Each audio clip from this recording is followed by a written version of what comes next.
नमस्कार मित्रांनो, total support Marathi या यूट्यूब चॅनलवर आपल्या सगळ्यांचे पुन्हा एकदा स्वागत आहे। मित्रांनो, आताच्या क्षणाची अत्यंत महत्त्वाची अशी बातमी समोर येते ती म्हणजेच अनुदान आर्थिक तरतुदी संदर्भात माननीय मुख्यमंत्री फडणवीस साहेब व माननीय ज्ञानेश्वर म्हात्रे साहेब यांची भेट झालेली आहे। आणि या भेटीमध्ये माननीय ज्ञानेश्वर म्हात्रे साहेबांनी अनुदानाचा प्रश्न उपस्थित करून माननीय मुख्यमंत्र्यांना विनंती केलेली आहे। आणि त्या विनंतीमध्ये माननीय मुख्यमंत्री साहेब काय म्हणाले आणि त्यांनी EPC बैठकीबद्दल काय अपडेट दिलेली आहे ती आपण पाहणार आहोत। तत्पूर्वी मित्रांनो, जर आपल्या चॅनलवर नवीन असाल आणि आपणास जर हा व्हिडिओ आवडला आणि माहितीपूर्ण वाटला तर नक्कीच लाईक कराल आणि टोटल सपोर्ट मराठी या यूट्यूब चॅनलला अजूनपर्यंत सबस्क्राईब नसेल केलं तर सबस्क्राईब करून बेल आयकॉन नक्की दाबा मित्रांनो, जेणेकरून अशाच प्रकारच्या नियमित बातम्या आपणास मिळत राहतील आणि शेअर करायला विसरू नका। चला तर मित्रांनो, काय आहे संपूर्ण बातमी जाणून घेऊया।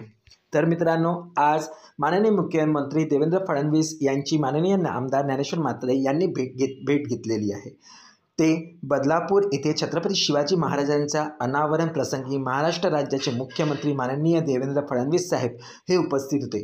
यावेळी कोकण विभाग शिक्षक मतदारसंघाचे कर्तव्यदक्ष आमदार माननीय ज्ञानेश्वर म्हात्रे साहेब यांनी 14 ऑक्टोबर 2024च्या शासन निर्णयाची अंमलबजावणी होऊन 1 जून 2024 पासून वाढीव टप्पा मिळण्यासाठी 21 तारखेच्या EPCच्या बैठकीत निधी मंजूर करून येणाऱ्या अर्थसंकल्पीय अधिवेशनात यावर विचार करावा व अनुदान मंजूर करावे याबद्दल माननीय आमदार ज्ञानेश्वर म्हात्रे सर यांनी मुख्यमंत्री देवेंद्र फडणवीस साहेब यांच्यासोबत सविस्तर चर्चा केलेली आहे।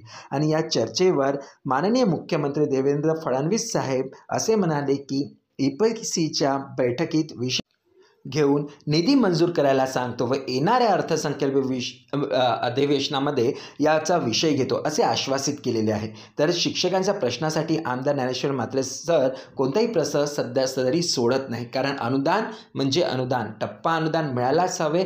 आणि याबद्दल माननीय म्हात्रे साहेबांनी फडणवीस साहेबांची भेट घेतल्यावर माननीय फडणवीस साहेबसुद्धा अनुदान देण्यास पॉझिटिव्ह दिसले आणि नक्कीच या आर्थिक अधिवेशनामध्ये पुरवणी मागणी मान्य करून EPCच्या बैठकीमध्ये 21 तारखेला ती मान्य होऊन समोर अनुदान हा निश्चितच सर्व शिक्षकांना मिळणार आणि न्याय मिळणार हीच आशा। चला तर मित्रांनो, माहिती आवडली तर नक्कीच लाईक कराल आणि टोटल सपोर्ट मराठी या यूट्यूब चॅनलला अजूनपर्यंत सबस्क्राईब नसेल तर सबस्क्राईब करून बेल आयकॉन नक्की दाबा, जेणेकरून अशाच प्रकारच्या बातम्या आपणास मिळत राहतील। धन्यवाद।